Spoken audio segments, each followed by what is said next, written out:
entraîner une baisse de tous les staphylocoques. Ceux qui peuvent entraîner la baisse des staphylocoques métier-résistants, c'est l'association, la détection des métiers-résistants et leur isolement.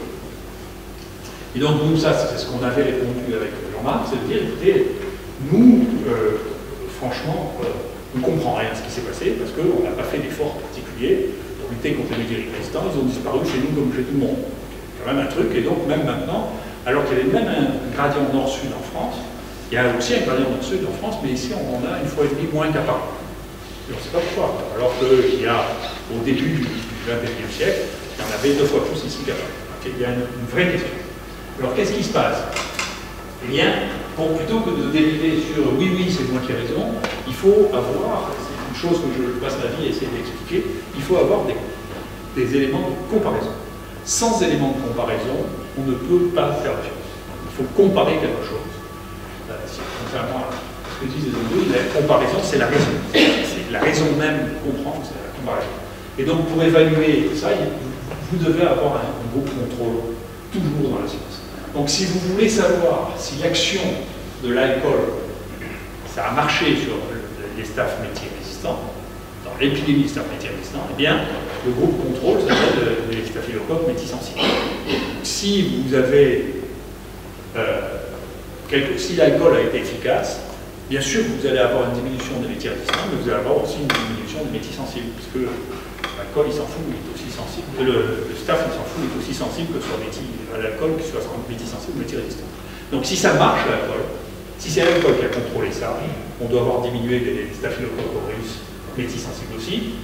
Et enfin, si le bactérien et la détection marchent, eh bien, le déclin des staphes métières doit être plus important là où on l'a mis en place que là où on l'a pas mis en place. Bon, je sais, il ne faut pas leur dire parce qu'ils ne le publient pas. Et tous les Suisses se foutent des gens de Genève qui font ça à Genève. Depuis 30 ans, ils ont un centre OMS de lutte contre le métier résistant et c'est eux qui ont les taux de métier résistance les plus élevés de Suisse. Tous les Suisses se foutent d'eux. Ça ne marche pas du tout parce qu'ils ont une unité de recherche entière. Et moi, j'ai une de mes anciennes assistantes qui a passé 3 ans là-dedans, qui était morte de rire. Résistance à l'hôpital cantonal de Lyon, c'est juste pas. Alors, qu'est-ce qui s'est passé pendant ce temps? Eh bien, c'est pas vrai, premièrement, les infections à staphylocoque doré, malgré l'augmentation de l'utilisation de l'alcool systématique, qui est revenue maintenant depuis une vingtaine d'années, eh bien, les infections septicémie à staphylocoque doré n'ont pas diminué du tout. Elles n'ont pas diminué, ni ici, ni nulle part. Et donc, parce qu'il y a toute une série de problèmes. Et donc, je vais essayer de vous dire pourquoi l'histoire simple qu'on vous raconter, en réalité, c'est l'histoire du bouquet vivant. Il y a tout qui change, mais en réalité, on ne le voyait pas. Ce n'est pas une histoire à 2 partenaires simples. Premièrement, les réservoirs humains. Alors, c'est bien de regarder dans le nez, c'est ce que je disais à Fred hier, mais si vous regardez dans la gorge, vous avez 30% de staph de plus que dans le nez. Donc, quand vous faites la détection du nez, ce n'est pas inintéressant, mais vous détectez une part de la colonisation à Staph aureus, qui plus est, ce n'est pas nécessairement les mêmes. En plus, vous verrez, on peut l'avoir sur la peau, on peut l'avoir sur le périnée. Et on n'est pas nécessairement colonisé partout à la fois, et qui plus est, dans un certain nombre de cas, en particulier pour la peau, les staph, ça c'est un truc extraordinaire, vous avez plusieurs clones de Staph aureus qui sont installés, qui ne sont pas les mêmes, et qui s'inhibent les uns les autres. Et là, il y avait un travail qui a été très bien fait par les gens de Nîmes, qui est tout à fait extraordinaire, qui avait montré qu'il y avait des staphylocoques qui étaient des staphylocoques dorés sur des pliés diabétiques qui étaient anti-infection. C'est-à-dire que si vous aviez ce staphylocoque, vous aviez moins d'infection du pied diabétique que si vous ne l'aviez pas, parce que ce staphylocoque, en réalité, empêchait la colonisation par un staphylocoque invasif. D'accord. Donc vous voyez qu'on est un peu loin des choses simples. Ça commence à devenir intéressant. Donc ça, la colonisation, c'est pas vrai. Ensuite, la manière dont ça circule, les staphylocoques aureus en général, la proportion de porteurs par rapport au nombre de gens malades est colossale. Et donc, bien entendu, il y a plein partout. Donc, quand vous regardez plusieurs travaux qui ont été faits, il y a une transmission intrafamiliale qui se fait des métiers résistants. Il n'y en a pas qu'à l'hôpital, il y en a plein d'autres. Et donc, quand quelqu'un a une staph métière, qui est porteur, il peut y avoir une transmission entre eux. Et ça, c'est un nouveau travail qui a été publié encore. Et bien, voilà, il y a une prévalence chez les gens dans la famille de métiers résistants. Donc, si vous faites juste le malade, vous voulez que la famille revient le voir, comme il y a une transmission familiale, sauf si vous interdisez les visites de la famille, il y a une chance qu'ils soient recontaminés à l'intérieur de l'État comme le Staphylococcus. Donc déjà, vous voyez que c'est déjà pas simple. On était dans une histoire simple, il y a un type contaminé, on décontamine le nez et c'est fini. En réalité, c'est infiniment plus complexe, parce qu'il y a le nez, la gorge, la peau, on va voir jusqu'à 30% d'Afrique. Le périnée, et ensuite il y a une transmission autour qui était passée jusqu'à présent. Donc le réservoir humain est d'une grande complexité. Deuxièmement, la transmission hospitalière. Alors, la transmission hospitalière, c'est compliqué parce que, vous voyez, on pensait que la manière dont les choses se passaient, c'est pas compliqué. Il y en a un qui est infecté, puis on le passe de malade en malade. En réalité, il y a assez peu de démonstrations de passage de malade infecté à malade infecté dans les hôpitaux. Et si on fait des études génétiques de ça, la proportion de transfert d'épidémie de staphylocoque doré entre malades est relativement faible, avec une exception assez importante, sur laquelle on a pas mal travaillé, qui sont les mucoviscidoses. La mucoviscidose, c'est un truc extraordinaire, parce que si vous voulez faire un modèle expérimental pour savoir comment on transfère les microbes, vous prenez la mucoviscidose, parce que vous les retrouvez tous ensemble, donc vous créez des gens qui ont, comme on faisait à un moment avec les sida, c'est une catastrophe, parce que les patients qui ont un sida, c'est des rares chez qui vous pouvez transmettre des pneumonies à pneumocoque. La plupart des cas, c'est relativement peu transmissible, parce que les gens n'ont pas une susceptibilité extrême au pneumocoque. Les gens qui ont une susceptibilité extrême au pneumocoque, la pneumonie à pneumocoque devient contagieuse. Et là, chez les mucoviscidoses, tout est contagieux. Or, il y a plein de services spécialisés, donc tous les gosses sont à côté les uns des autres. Il y a même des camps spécialisés pour que les gosses soient autres, ils se marient entre eux, et tout ça, en réalité, échange, ça fait une énorme communauté. Alors là, il y a des épidémies de tous nos côtés, y compris le staphylocoque doré. Et en plus, les mucoviscidoses jouent un rôle particulier pour les staphylocoques dorés médialisants parce qu'ils sont bourrés de phages. Ces phages sont bourrés de résistance aux antibiotiques, et donc les clones qui sortent des mucoviscidoses sont multirésistants sur pression de sélection coursigrave, ils reçoivent des antibiotiques, ils mélangent leurs microbes et ils mélangent leurs phages. C'est vraiment une source. À part celle-là, les contaminations entre malades sont assez rares parce que, encore une fois, la proportion de gens porteurs est tellement importante à côté du nombre de gens malades que la plupart des relais ne se font pas par les gens malades, mais par les porteurs. Les réservoirs non humains, ça c'est une découverte qui est relativement récente, en tout cas qui n'est pas très récente pour beaucoup de gens. En réalité, il y a plein d'animaux sur ça, et en particulier, une des sources, que je vous redis souvent, une des sources majeures actuellement de l'infection humaine, c'est les épizooties dans les zones d'élevage. Donc il y a des épidémies chez les poulets considérables, là vous voyez, là c'est chez les poulets, et on a pu montrer qu'il y avait un risque de contamination directement avec ça, y compris une énorme, ce qui s'est passé en Hollande, une énorme épizootie de trucs qui a été lié cette fois-là au porc, d'accord. Et il y en a aussi chez les ruminants, chez les vaches, chez les porcs, donc chez les poulets, et puis, pardon, chez les chats, chez les chiens. Donc, vous avez un réservoir périphérique, vous voyez, on est loin d'avoir quelqu'un qui porte le truc et qui va être infecté. Ça commence à devenir complexe. Si vous avez, dans la même maison, vous avez les chats et les chiens qui sont porteurs et pas infectés, pas symptomatiques. Ils sont porteurs. Vous sortez d'un mode qui était, vous voyez, c'est simple, il n'y a qu'à faire ça, et puis après vous réglez. Alors qu'est-ce qui se passe? L'influence du climat et de la géographie. Alors c'est cela, là il m'énervait beaucoup, les histoires, c'est vous qui êtes dégoûtant, c'est pour ça que vous avez le truc. Et donc comme j'ai eu le temps de voir que les épidémies atteignaient tout le monde, s'il vous plaît, je suis moins... Mais il reste une question de qu'est-ce que c'est que ce gradient nord-sud. La première chose, c'est qu'il y a une saisonnalité des infections à staphylocoque doré. Il faut la trier. Et malheureusement, il y a un travail qu'on avait fait avec Hervé Richer ici, qu'on n'a pas publié. On voyait qu'il y avait une augmentation des staphylocoques dorés, sauf dans les services ou dans les blocs qui étaient climatisés. Et donc, on voit que c'est la chaleur. Et donc, il y a plus de cas l'été, sauf si c'est climatisé. Il y a beaucoup de chirurgiens qui ne veulent pas opérer, orthopédistes qui ne veulent pas opérer pendant le mois de juillet et d'août parce qu'ils ont plus d'infections à Staph aureus pendant le mois de juillet et d'août. Pour ça, c'est parce qu'il y a plus de staph sur la peau en août et pendant la saison chaude, et donc il y a des variations considérables. Et donc quand vous êtes dans des zones très chaudes, là vous voyez par exemple au Sénégal, eh bien vous pouvez avoir jusqu'à 30%, 37% des gens qui ont sur un écouvillon cutané. Si vous testez tout, peut-être 90%. Sur un prélèvement d'écouvillon cutané, il y a 37% des gens qui ont un staphylocoque doré sur la peau. Ce qui explique pour n'importe qui est allé en Afrique, aurait été que le nombre de surinfections staphylococciques cutanées après des effractions cutanées est incroyablement plus commune en Afrique que dans tous les pays tropicaux que dans les pays froids. Donc il y a quelque chose qui explique qu'en réalité, les Suédois, c'est parce que les staphylocoques, ils n'aiment pas le froid, les fesses en en Suède, et donc il n'y en a pas sur la peau. Parce que quand vous êtes, plus il fait chaud, plus il y a staphylocoque sur la peau. Et c'est saisonnier aussi en France. Ça, c'est un travail qu'on a commencé à faire avec Flo. Vous voyez, sur les mains, vous comparez et du coup, vous comparez décembre à juin à Marseille, vous n'avez pas la même proportion de staphylocoque. Donc sur les mains, ça arrive jusqu'à 20% sur des gens qui ne sont pas à l'hôpital. C'est en dehors de l'hôpital. C'est des gens témoins, mais pas à l'hôpital. Voilà. Et donc, il y a eu un autre travail qui a été fait très intéressant, malheureusement c'est juste un abstract que je n'ai pas trouvé publié, et qui est très intéressant, qui est les gens regardaient aux États-Unis pour dire est-ce qu'on a la même chose qu'en Europe, c'est-à-dire est-ce qu'on a un gradient nord-sud, et là vous avez le gradient avec la latitude, la réponse c'est oui, il y a plus de staphylocoque doré, il y a plus de staphylocoque multirésistant dans le sud. Et je ne suis pas sûr que les gens en Floride, au Texas, soient plus dégueulasses que les gens dans le Maine ou dans le Minnesota. Donc c'est probablement pas vrai. Les clones. Mais en réalité, les staphs, comme je vous le dis, c'est une deuxième chose que je passe mon temps à raconter. En réalité, ce n'est pas une bactérie. Les espèces telles qu'on a définies en bactériologie, ça correspond, chaque espèce bactérienne correspond à quelque chose qui est aussi large que les mammifères, et aussi ancien que les mammifères. Il y a une variabilité absolument considérable. Et là-dedans, ces staphylocoques qui se battent d'ailleurs entre eux, régulièrement sort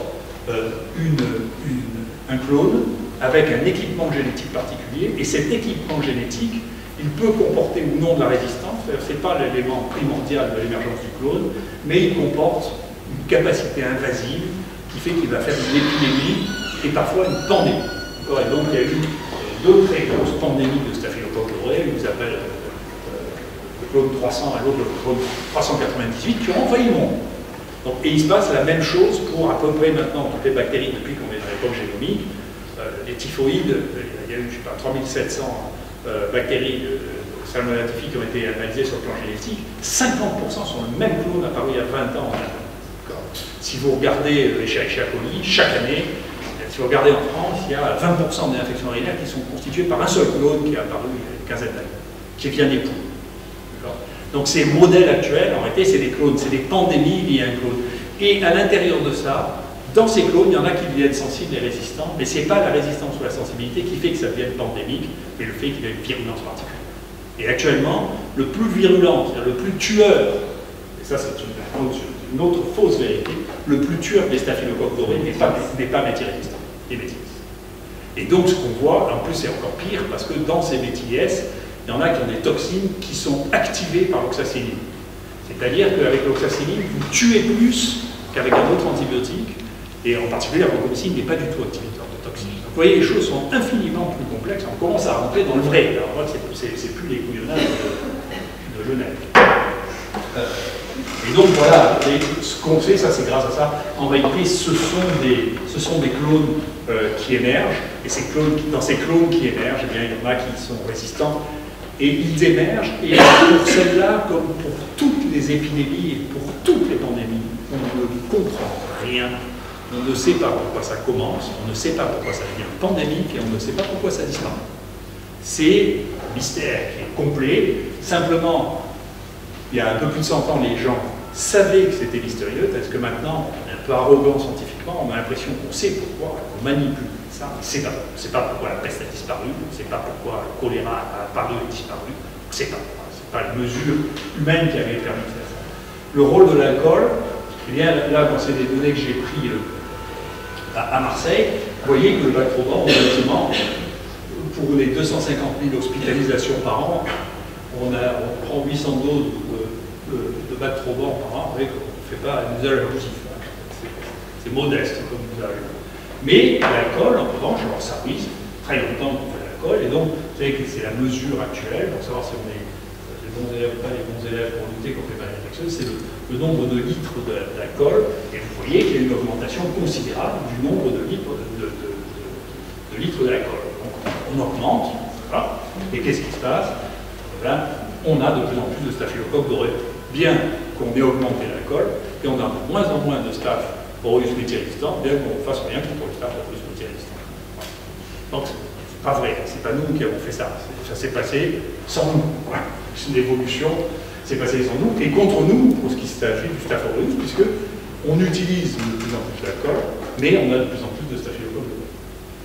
Et donc, la preuve que d'ailleurs, ce n'est pas la multirésistance, quelque chose qui circule beaucoup plus, on ne connaît pas d'autres réservoirs, c'est mal étudié, mais on sait que c'est très épidémique, en réalité à l'intérieur de l'hôpital, c'est les staph epidermidis, et ça, on voit bien qu'on n'a rien fait contre la multirésistance parce que c'est la même, elle reste tout aussi résistante. Ensuite, le rôle, donc, est-ce que ça a joué un rôle dans la manière dont ça a été détruit, diminuer la multirésistance, ou est-ce que c'est quelque chose qui est évident?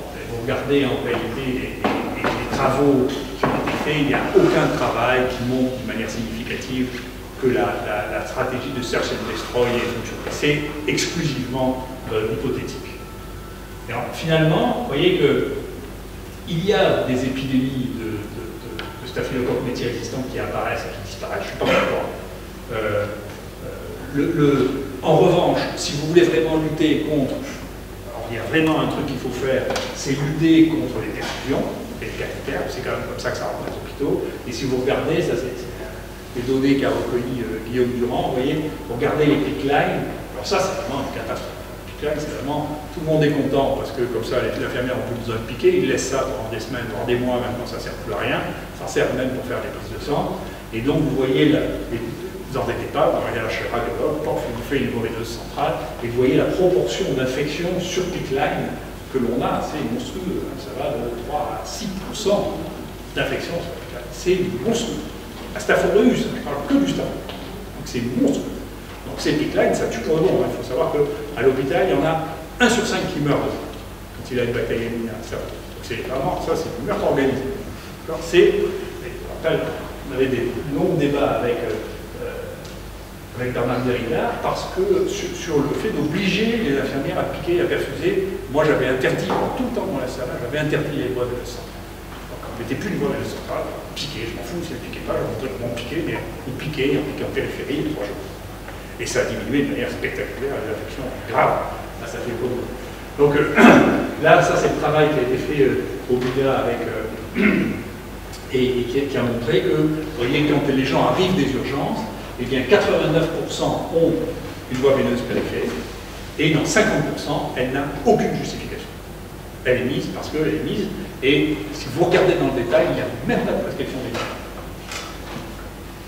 Donc, ça sauve la vie, l'interfusion, quelqu'un qui vous demande rien du tout, ça sauve la vie, en réalité, il n'y a pas de justification. Et quand vous regardez dans celles qui sont théoriquement justifiées, c'est-à-dire, en réalité, si vous les regardez avec un deuxième œil, il y a des injections intraveineuses qui ne sont absolument pas nécessaires, qui vont être remplacées par des prestataires. Donc, il y a au moins 50% qui sont inutiles. Et comment on fera sauter ce geste inutile de la première chose qu'on fait chez un patient hospitalisé, c'est de lui mettre une bonne. Et donc, si vous regardez, vous voyez que le premier schéma, et maintenant, notre schéma à nous, c'est infiniment plus complexe. Vous voyez, il y a les staphylocoques qui se battent entre eux. Bien sûr, les antibiotiques jouent un rôle. Je pense que pour la multirésistance, ce qui joue un rôle, c'est les quinolones, ce n'est pas du tout les bêta-lactamines. Parce qu'il y a une co-résistance quinolone et bêta-lactamine, et donc les quinolones sont beaucoup plus triantes que les bêta-lactamines. Il y a des réservoirs extérieurs extrêmement complexes, une circulation à la maison, y compris avec les animaux familiers. Et si vous voulez vraiment baisser les choses maintenant, il faut empêcher la mise en place de cathéters, en particulier de cathéters centraux, si vous voulez faire diminuer la prévalence, parce que, paradoxalement, on est de plus en plus agressif avec les malades. On ne foutait pas autant de voies veineuses centrales il y a 10 ans, on ne foutait pas.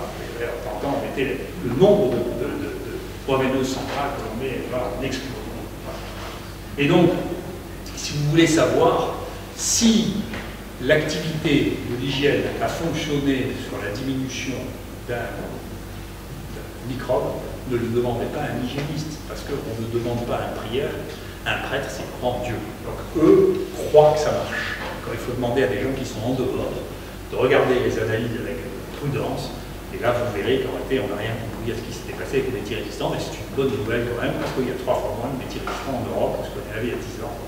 On ne va pas tous mourir à cause de ça, mais on aura peut-être quand même une infection à staphylocoque doré ultra toxique, parce que c'est ce qui est en train de se développer.